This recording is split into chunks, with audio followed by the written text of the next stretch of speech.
Good morning, everyone. Welcome to day 2 of the Creative Arts Conference. We are super delighted this morning to welcome our first workshop host, and Carey Hickson-Mahoney. I not only have the pleasure of knowing Carey as a friend, but I also have as a work colleague.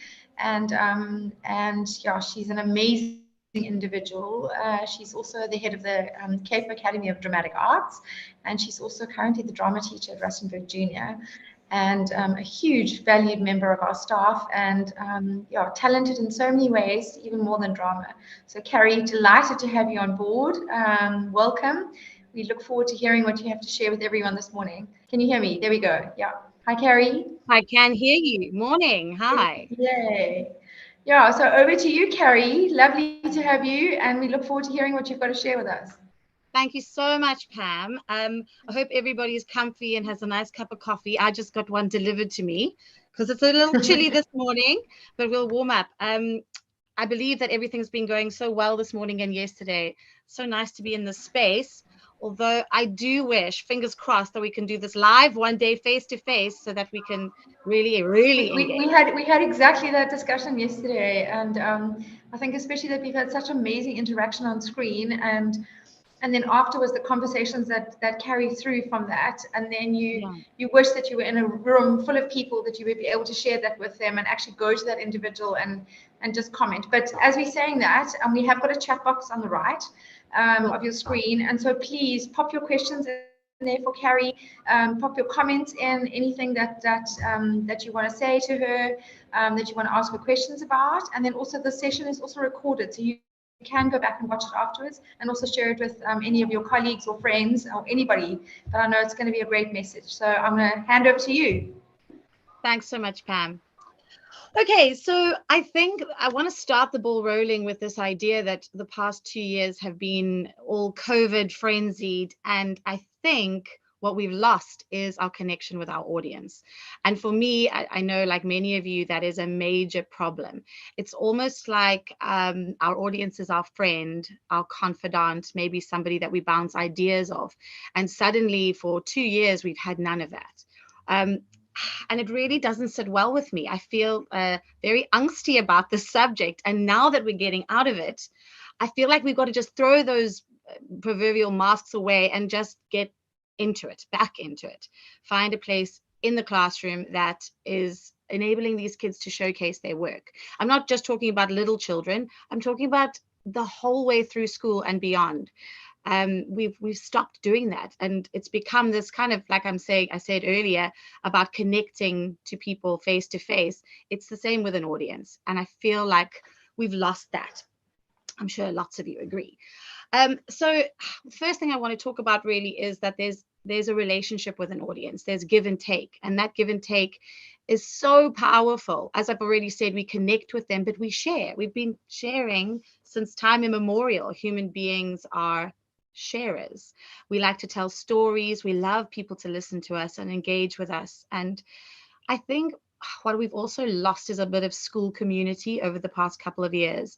And I think the audience is a really good way to connect with that community again. So my work is predominantly practical, and I just love getting into meaty performances. And what I'm doing today is kind of a step-by-step how to get back into performance, but for either an individual or a group or a huge class or even a whole grade or even a school play. It relates to all of these things, and just touch a little bit on the fact that performances don't have to be on a stage. I think a lot of people think, oh, well, we don't have the budget for a school play, or it's too much work, or it's not right for us right now. Ultimately, there are various ways that we can perform. I'll go through a little bit of a list later when I go through a slideshow, but the idea is to make performance happen. Even if it's not super polished, you can still get enjoyment out of it. And that sharing process is so rewarding for the children that you are trying to uplift. So just looking at my notes and making sure I don't forget anything. One of the points I wanted to make, and maybe you've thought of this before, and it is attached to the idea that COVID has stunted us a little bit in the creative arts, is that when you paint a picture, you don't paint a picture for yourself and only yourself. You paint that picture so that you can connect to everybody who's willing to look at it. The same for dancers. They perform so they can share whatever the story is, or whatever this dance is about. I think musicians without an audience would be playing alone in their bedrooms. It's not something, creative arts is not something that we need to hide away. It certainly is something for sharing. So I kind of think about it in this way, that if you've taken a beautiful photograph of a landscape or whatever, but you don't ever do anything with it, you never put it on Instagram or Facebook, you never share that, it's really only for you, the individual. And while that's great, I really want to encourage the sharing. That's what drama is really all about. It's the doing and the sharing. Okay, so let me launch into, let's get the share screen right here. I'm going to launch into a slideshow, and I'll talk all the way through it. And I've done it as a slideshow just so it's easy to see step by step. What I'm going to be covering is really a 9-point step-by-step way of getting through to performance, from the beginning stages all the way to the end. And this might be something that you all know, and you do it slightly differently to me, and that's totally fine, obviously. We all have our ways of doing things, but I think the criteria that I'm looking at is a good way to get back into boosting performers and getting people out there into performance spaces. So bear with me while I share my screen.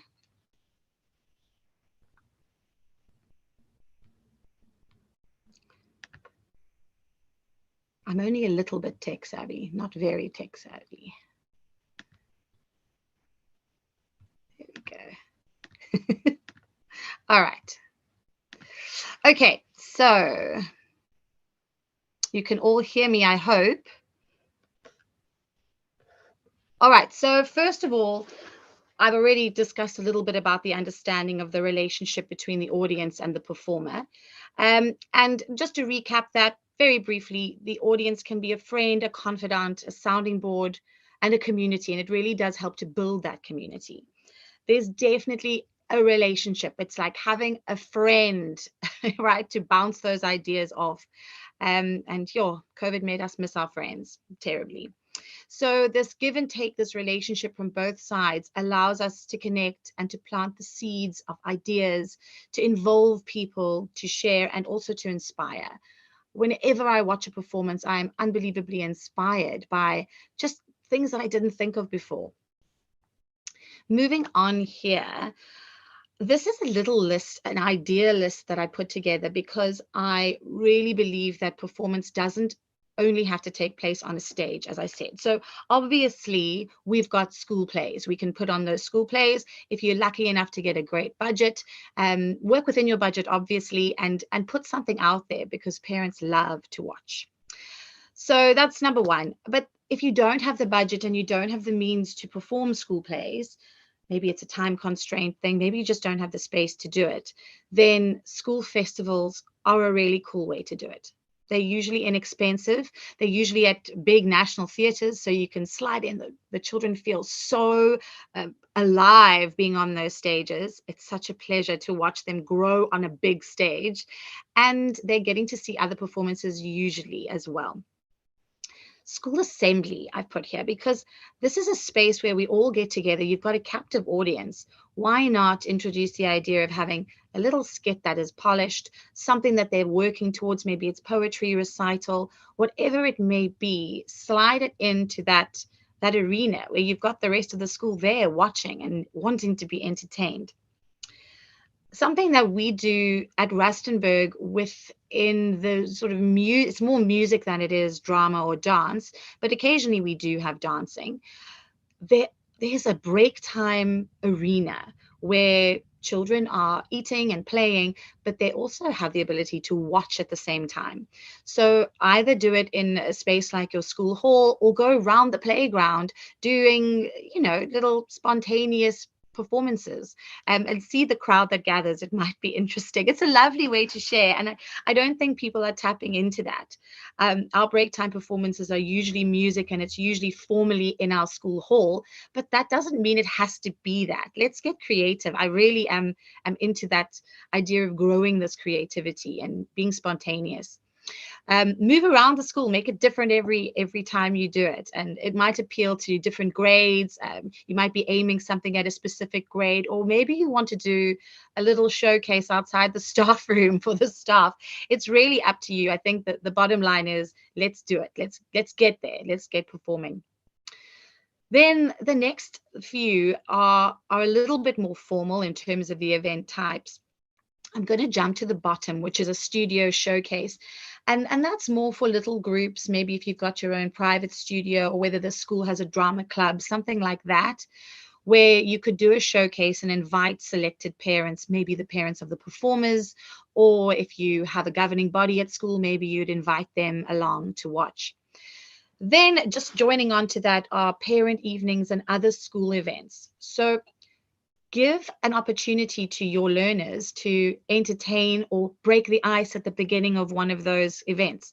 I often find that school events are incredibly formal. As wonderful as speakers are, we need to have this, I don't know, an icebreaker, something that makes people feel at ease and they're smiling at the beginning of those events. And sometimes those events can go on for ages and it breaks it. You could even have an intermission with a little production, and it could be something so simple as a song from the choir, or a play from the drama group, or a poem recited by a class or a grade. I think, you've got to be creative and find ways to do it. Then obviously Eisteddfods is another good way to showcase. Sometimes I think these Eisteddfods lately have gone very digital. So we're climbing back, we're clawing our way out of the COVID hole. And I've just recently adjudicated a live Eisteddfod, and it was so wonderful to see kind of children breaking out of their molds. So Eisteddfods, let's go back to doing it live. I encourage it. I know sometimes it's easier to make a recording, but the magic is definitely lost a little bit when you record and you re-record and you re-record again because somebody isn't happy with what they've done, or you're not happy with what they've done. So it becomes this fight to to record the perfect piece. Anyway, I think let's get back to live. Let's get back into it. That's my passion. Okay, so here are my little step-by-step tasks that you can do with learners, and you can do it, as I said, with an individual, or you can do small groups, classes, grades, even studio groups. It's just a nice base from which to work. All right, so the number one, the top one, the one that I think is incredibly important is choosing material. And I've written there, choose inspiring material, because the children, or whoever it is that you're teaching, need to want to do it. I think that's something we miss out on. We know what the children are capable of, so we just give them something and they will do it well. But if the passion isn't there, and maybe you can get them to a passionate point, but if the passion isn't there from the beginning, then you're going to lose their attention. Maybe they aren't going to grow as much as they would if they really love what they're doing. So I try wherever possible to let my learners choose something based on their interests. In the past, I've just been doing some recitals with private students, and they've chosen to do things like cats, things that they really love. And then we find a lot of material on that subject matter, and it really boosts their passion. Oh, they can't wait to do it every week. So doing something that they're passionate about is ideal. The other thing I want to talk about here, excuse me, taking a sip of my coffee, is to balance ability and goals. So a lot of the time when you're giving somebody a piece, you aren't necessarily thinking about the growth. You're thinking of maybe something that suits that particular learner or the particular group. And we don't see as much growth as we would if there was far more challenge to it. So what I want to talk about here is just balancing the ability of the learner and the goal that you had in mind, what you want that learner to achieve eventually. You don't want there to be a piece that's too easy or something they just jump into and they can do. And of course, you will have students that are incredibly talented and gifted, but there's always somewhere to go from there. I think that's an important thing to know. And I'll go back to how we cultivate performers right at the end, just in terms of feedback. But firstly, balancing goals, unbelievably good idea. Secondly, understand the text. Here we have this, I've written here, analyze and facilitate discovery. So when you're analyzing the text, obviously you understand what the piece is about. We hope you do, but the learner doesn't. So if you allow this facilitation of discovery, then they will find out for themselves what the piece is about. They'll be able to analyze, they will grow in that. Explain any unknown detail, obviously, but let the learner lead you there. And this jumps to the next little point, which is interpret.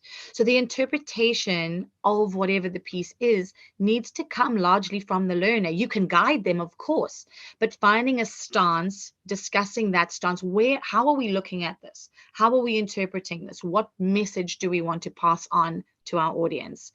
Look at subtext, explain what that is. Even at a young age, they can understand that. Use it and grow into a direction that you want to move in. Then moving on to the next slide, characterize. Now, characterization, I suppose it depends on the age of your learner, what you can expose them to.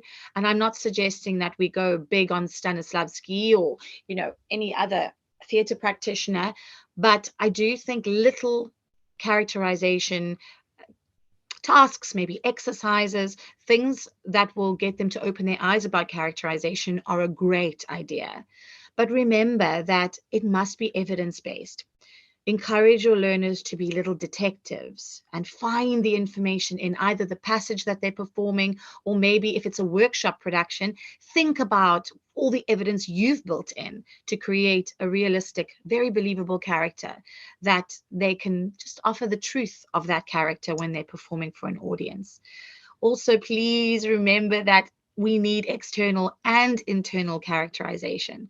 What I have noticed looking at Eisteddfods over the past little while is there's a lot of external, but very little internal going on. And I think that's maybe where the camera and doing it a recorded submission is probably affecting that.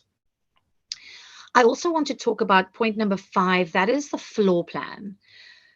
Floor plans are much more important than you realize. If you have an engaging floor plan where a performer uses the acting space or a group uses the space they have, you're far more likely to have the audience engage. Unfortunately, again, I think I'm going to blame COVID because we've been doing things on camera, and very small, like monologue performances, for example, that I've just recently seen haven't moved a muscle. They've stayed seated in a chair and they deliver the lines so beautifully, and there's definitely characterization taking place, but there's zero physicality. We often forget about that. A monologue isn't being stationary. I think we look on YouTube and we see monologue performances as these static performances where an actor looks directly into camera and speaks from there.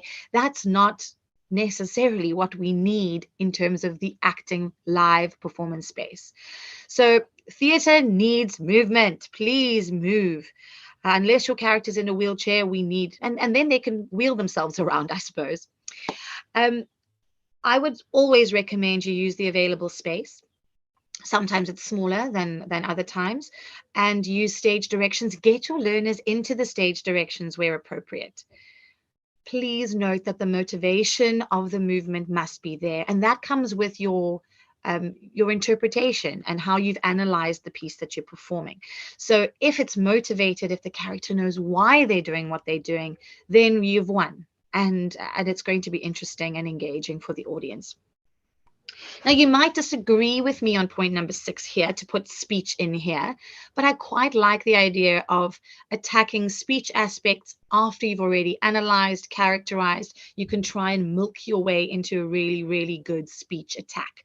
So obviously clarity and audibility are, obviously important, but modulation attaches to the characterization so well, that emotional connection with the characters. So try to get that in. You might decide to put speech in far earlier in your process, but I quite like to do it once there's some analysis done. Okay, Let's go on to the next slide. All right, these are my last 3 points. And I think quite important here, this is the sort of more cultivation side of things. You can see my little pot plant at the bottom there. So number 7 is memory. I feel like memory and having the learners memorize their words far in advance is always better. They can grow with the lines rather than just knowing them the week before or even the night before, which causes, there's a lack of growth. So that's the first part of the memory side of things. But the second part is that confidence really grows with that preparation. If they know the lines way in advance, they will feel like it's second nature to them, and nervousness isn't going to be as hectic if they just learned it the night before and they're still grappling for the lines. So I love my learners to go into performance feeling like they've got this. Even though they're nervous, they are ready. And you can relax and you're not biting your nails in the wings there.